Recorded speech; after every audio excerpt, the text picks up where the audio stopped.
Hi everyone, welcome to Teaching Learning with Shweta. I'm Dr. Shweta and today I'll be talking about the Sternberg's theory of intelligence, also known as Sternberg's triarchic theory of intelligence. Triarchic word क्यों use किया है? क्योंकि इन्होंने तीन तरह की major successful intelligence की बात की है. जो स्टर्नबर्ग की थ्योरी है, ये Sternberg is an American psychologist and इन्होंने बहुत एक्सटेंसिवली काम किया है क्रिएटिविटी पे, लव पे, इंटेलिजेंस पे. और ये जो थ्योरी बनी है, ये जो उन्होंने थ्योरी दी थी, इसके पीछे भी एक बहुत उनकी इंटरेस्टिंग खुद की कहानी है कि वो एक बार एक एग्जाम देने बैठे और उस एग्जाम में वो बहुत अच्छा परफॉर्म नहीं कर पाए और इस बात ने उनको बहुत परेशान किया. और वो फिर छोटे बच्चों के साथ बैठकर उन्होंने डिफरेंट रूम में ये एग्जाम दिया और उन्होंने देखा कि छोटे बच्चों के कंपैरिजन में उन्होंने अच्छा परफॉर्म किया. तो वो जो ऐसा सोच रहे थे कि उन्होंने शायद एग्जाम पास नहीं किया, पता नहीं वो इंटेलिजेंट हैं कि नहीं, इस तरह की उनकी जो खुद का जो डिसअपॉइंटमेंट था, निराशा थी, उसकी वजह से फिर उन्होंने दूसरे ग्रुप ऑफ बच्चों के साथ वो वाला टेस्ट लिया और इस कंक्लूजन पे पहुंचे कि ऐसा कुछ नहीं है कि उनकी इंटेलिजेंस कम है या शायद इंटेलिजेंस बहुत तरह की है और सिर्फ एक टेस्ट में फेल होने की वजह से या अच्छे नंबर नहीं आने की वजह से लोग उन्हें इंटेलिजेंट नहीं समझ रहे हैं. ये बात उनको बहुत खटकी, ये बहुत उनको गलत लगी. इसीलिए उन्होंने इंटेलिजेंस के टेस्ट निकालने शुरू करे और इसी तरह से उनके ये जो थ्योरी है, ट्रायर्किक थ्योरी, इसने शेप लिया. So he had actually appeared for a test in which he had not performed well, and he reflected a lot upon that. And then he changed the group of students he gave this test with. He sat with a group of younger students, and then he saw that he performed better. So he actually did not agree with the agreement or the judgment of other people who believed that he was not intelligent or were deciding his intelligence on the basis of his performance in that particular test. So that is how he came up with ideas on developing intelligent tests. That is how he started developing intelligent tests, started thinking about intelligence, and eventually led to the development of this theory known as Sternberg's triarchic theory of intelligence. So what he had said that intelligence is of three kinds. So Sternberg's triarchic theory of intelligence, ये पढ़ेंगे हम. तो इन्होंने जो बात की है, वो जो वर्ड उन्होंने यूज किया है वो है successful intelligence. And he says, so he's used this word successful intelligence, and he says that there are three kinds of intelligences that are important or that exist. The first one is analytical intelligence. Second one is contextual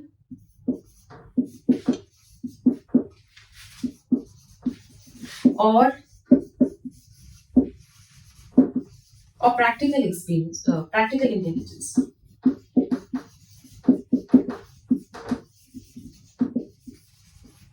And the third one is creative or experiential intelligence. So these are the three kinds of intelligences that he talks about. Now, as the name suggests, they don't look very difficult to understand. And अब हम इतनी सारी theories पढ़ चुके हैं तो हमारे लिए और भी आसान हो गया इनको समझने के. तो पहली वाली जो इंटेलिजेंस है वो analytical intelligence. This kind of intelligence has a lot to do with cognition. So cognition या दिमाग की या जो मेंटल प्रोसेसेस के लिए जो इंटेलिजेंस यूज होती है वो है एनालिटिकल इंटेलिजेंस. या फिर हम कह सकते हैं लाइफ में जो प्रॉब्लम सॉल्विंग के लिए इंटेलिजेंस यूज होती है. प्रॉब्लम जो दिमाग की प्रॉब्लम्स होती हैं जिसमें हमें रीजनिंग करनी पड़ रही है, लॉजिक लगाना पड़ रहा है, मेमोरी यूज करनी पड़ रही है, या बहुत सारी नॉलेज को पढ़ना पड़ रहा है, देखना पड़ रहा है, आइडेंटिफाई करना पड़ रहा है क्या काम का है क्या नहीं काम का है, फिर कुछ कैलकुलेट करना पड़ रहा है.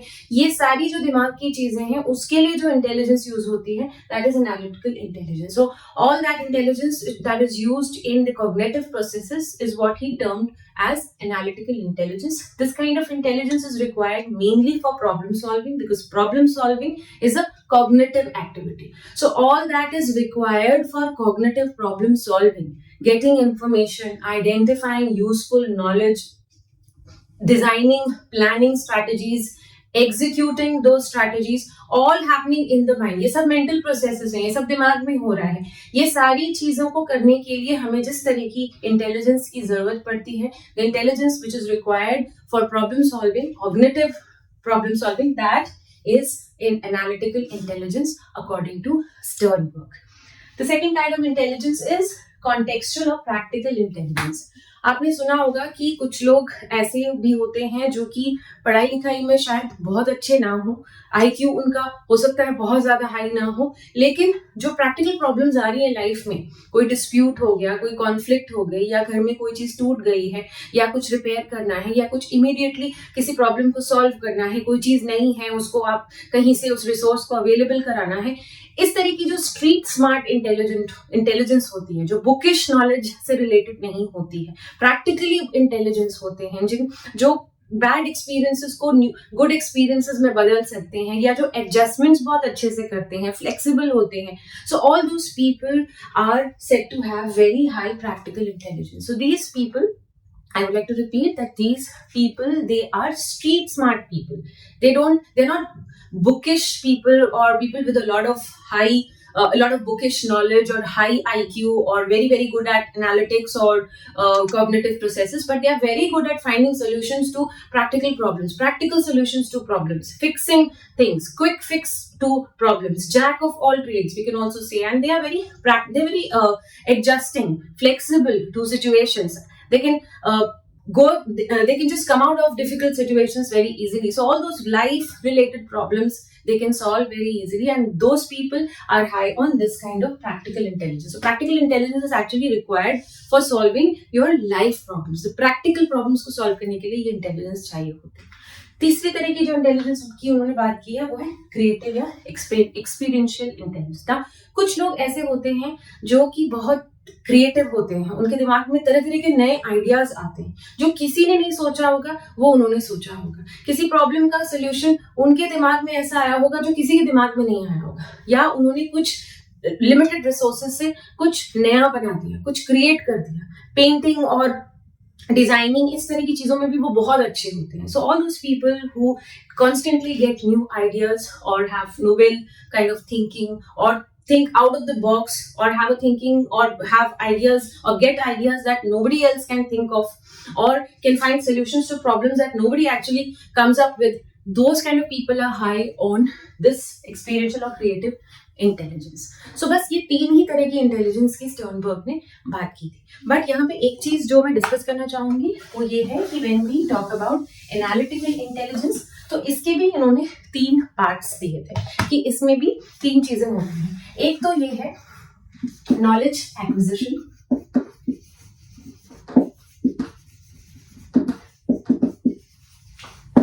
सेकंड जो है वो है मेटा कॉम्पोनेंट्स, एंड थर्ड जो हमारा है वो है परफॉर्मेंस कॉम्पोनेंट्स.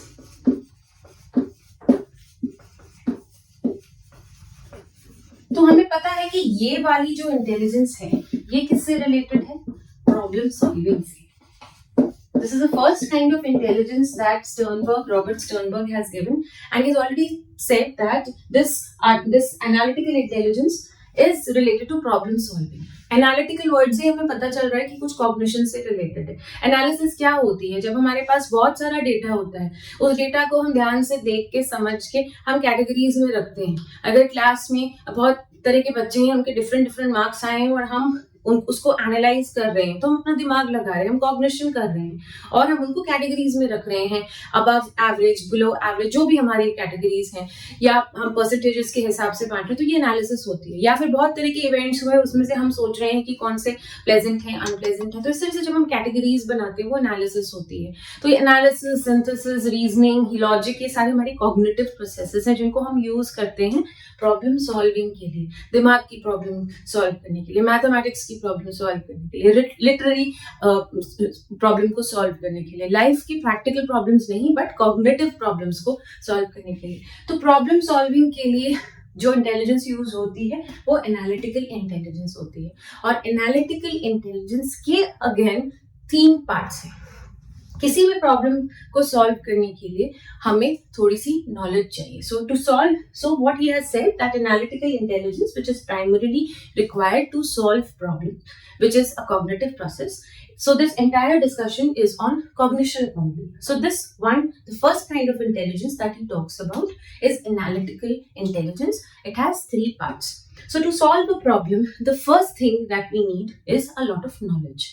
किसी भी मेंटल प्रॉब्लम को सॉल्व करने के लिए हो सकता है हमें नॉलेज की जरूरत हो, हमें बुक पढ़नी पड़े, या हमें अपनी मेमोरी को स्ट्रॉन्ग करना पड़े, या हम कहीं गए और हमें कोई चीज दिखी और हमें लगा कि ये उस प्रॉब्लम को सॉल्व करने में काम आएगी, तो हमने उसको रिकॉर्ड कर लिया अपनी मेमोरी में, ध्यान से देखा, या हमने उसे आइडेंटिफाई किया, या हम पढ़ रहे हैं, देख रहे हैं, ढूंढ रहे हैं knowledge.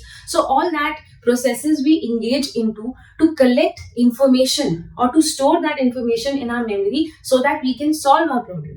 So whenever there is a problem to solve, we use analytical intelligence, and the first step is to gain or gather knowledge from the environment to solve that problem. So that component is the knowledge acquisition. So we require intelligence to solve a problem, and the first step is to acquire or collect information or knowledge to solve that problem. तो सबसे पहला तो हम यही step करते हैं किसी problem solving में, जिसमें हमें एनालिटिकल इंटेलिजेंस लगती है. ये जो नॉलेज एक्विजिशन है ये कैसे भी हो सकती है. ये किसी स्टिमुलाई को देखकर, किसी मूवी को देखकर, किसी बुक को पढ़कर, किसी विजुअल को देख के, किसी से बात करके, बहुत तरीके हैं हमारे नॉलेज एक्विजिशन में. बट ये सब किस लिए कर रहे हैं? Because we have to solve a problem. Maths का सम करने के लिए भी, साइंस का सम करने के लिए भी, या किसी भी तरह का कुछ सम सॉल्व करने के लिए आपको पहले उसकी थ्योरी पता होनी चाहिए, उसके बारे में मालूम होना चाहिए. So that is knowledge acquisition. Once that is done, then you make plans. So this is knowledge. Then you make plan. फिर आपका दिमाग क्या करता है? What does your mind do once enough knowledge has been collected to solve a problem? Your mind starts making a plan or forming a strategy or analyzing it or monitors it or decides कि this is how I will solve the problem. So first knowledge is acquired to solve the problem. Then a plan is made to solve that problem. All that strategies that we develop कि इसको ऐसे करना है, वैसे करना है, ये सारा जो प्लान हम दिमाग में कर रहे हैं उसके लिए भी इंटेलिजेंस चाहिए. और कौन सा part? Meta component of that intelligence. So that the second thing deals with making plans. उसके बाद जब प्लान बन जाता है तो हम उसे एग्जीक्यूट करते हैं. सम को सॉल्व करना, कैलकुलेशन करना, या किसी मेमोरी में कुछ स्टोर करना, ये जितनी भी हमारी प्रोसेसेस हैं उसको, जो हमें प्रॉब्लम है उसको एग्जीक्यूट करना. यहाँ पे जो हमने प्लान बनाया उसको एग्जीक्यूट करने के लिए भी मेंटल प्रोसेसेस चाहिए या इंटेलिजेंस चाहिए. तो ये सारी तीनों चीजें जो हो रही हैं वो दिमाग में ही हो रही हैं. किस लिए हो रही हैं? क्योंकि हमें प्रॉब्लम सॉल्व करनी है. So analytical intelligence, that is why, is dealing with problem solving. It is related to mind. What is happening in the mind? Knowledge is coming. We are gathering knowledge. We are making plans, designing, and we are finally executing it. जो भी हमने knowledge ली और जो plan बनाया उस plan को execute करके हमने इस प्रॉब्लम को सॉल्व किया. ये सब हमारे दिमाग में बहुत जल्दी जल्दी होता है कई बार, एंड हम रियलाइज भी नहीं करते हैं कि ये चीजें होती हैं. तो ये जो सारी कहानी हो रही है ये है एनालिटिकल इंटेलिजेंस, इसमें यूज होती है. So analytical intelligence is used for problem solving using our cognition. This is the first kind of intelligence that Sternberg talks about. जैसे कि मैंने बाकी 2 बताए थे, जो सेकंड टाइप का हमारा है उसमें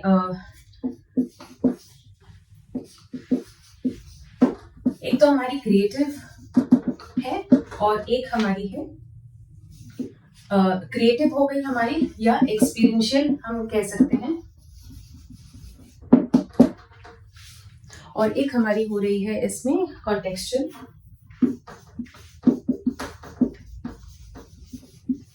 और प्रैक्टिकल।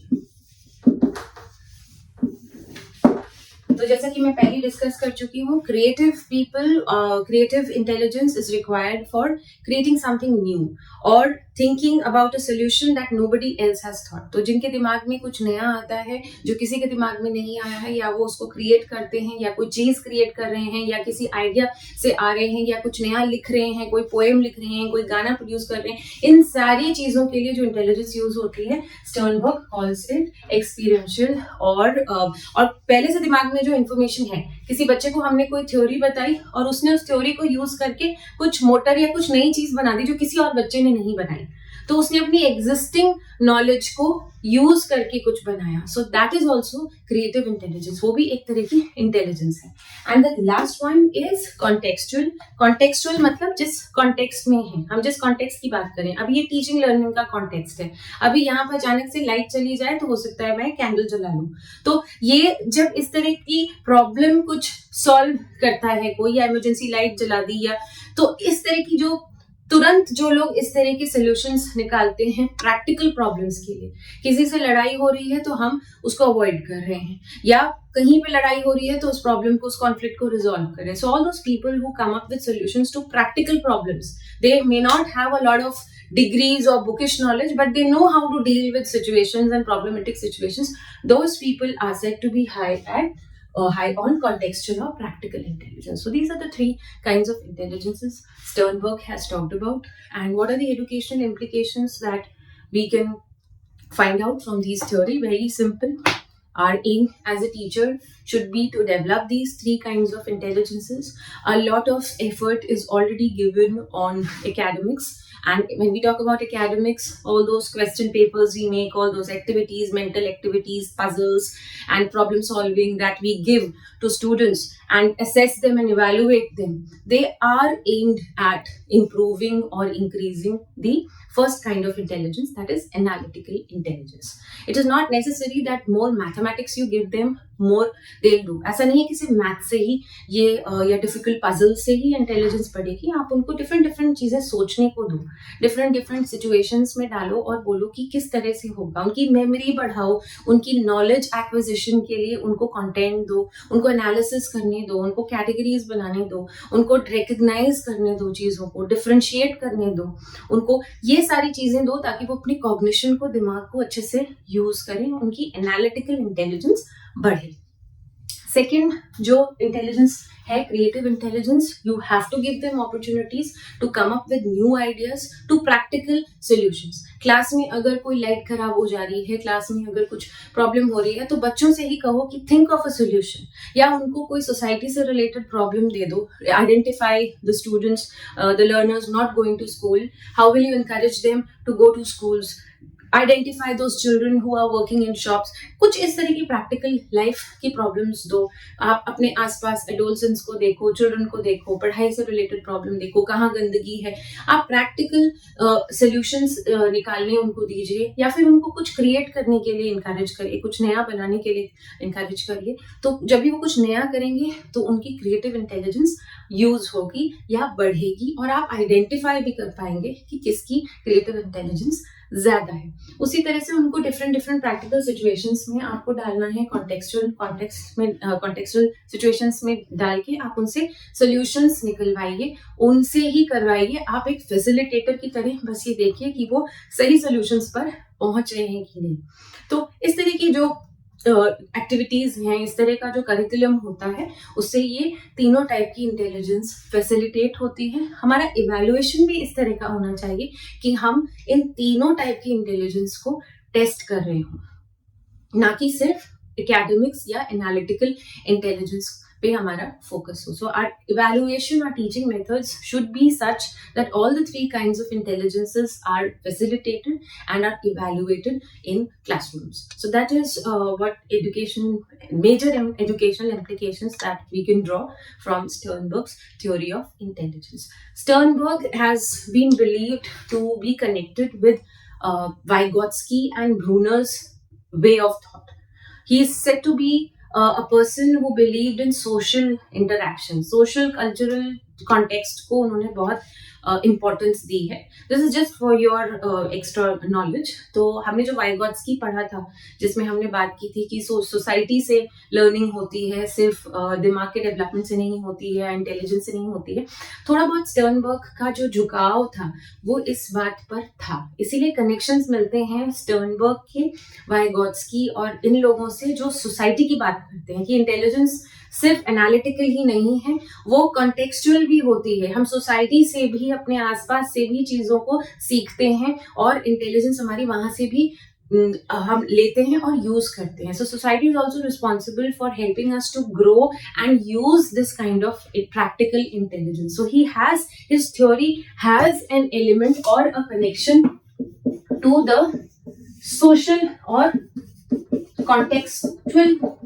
इन्होंने कॉन्टेक्स्ट की तो बात की ही है, तो इसका मतलब ही है कि ये कहीं ना कहीं सोसाइटी, सोशियो कल्चरल कनेक्शंस इसकी बात कर ही रहे हैं कि इंटेलिजेंस सिर्फ कॉग्निटिव या दिमाग की चीज नहीं है. तो ये एक इम्पॉर्टेंट पॉइंट मुझे यहाँ पे बोलना था कि ब्रूनर और वाइगॉट्स्की की जो थ्योरीज हैं, जो बात करती हैं social aspect of learning ki. All those theorists like Vygotsky and Brunner who talk about the social aspect of learning, Sternberg's theory relates to those theories a bit. So he had an inclination towards the socio-cultural context of learning. He has worked on several other areas like creativity, love, and he has given his theories there also. But in intelligence, this theory is very famous and is relatable and applicable also. So that was my discussion on Sternberg's theory of intelligence. Do subscribe my channel, and if you have any queries, questions or suggestions or feedback, do post in the comment section below. Thank you.